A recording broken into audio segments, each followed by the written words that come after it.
सोचें, एक ऐसी घड़ी भी है जो वक्त नहीं बताती, लेकिन ये बताती है दुनिया तबाही के कितने करीब है।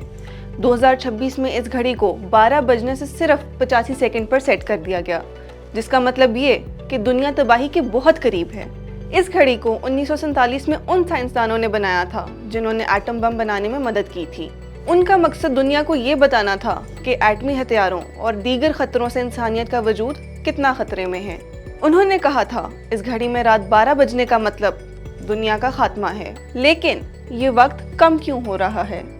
साइंसदानों ने इसकी चंद वजूहात बताई हैं। सबसे पहली, एटमी जंग का खतरा, मुल्कों के दरमियान बढ़ती दुश्मनी और एटमी मुआहदों का ख़त्म होना। दूसरी, मौसमियाती तब्दीली या क्लाइमेट चेंज। और तीसरी, जदीद टेक्नोलॉजी और आर्टिफिशियल इंटेलिजेंस का गलत इस्तेमाल। तो क्या अब कुछ नहीं हो सकता? ऐसा नहीं है। माजी में ये घड़ी 17 मिनट पीछे भी गई है, जब दुनिया के बड़े ममालिक ने अमन के मुआहदे किए हैं। ये घड़ी हमें डराने के लिए नहीं, बल्कि जगाने के लिए है।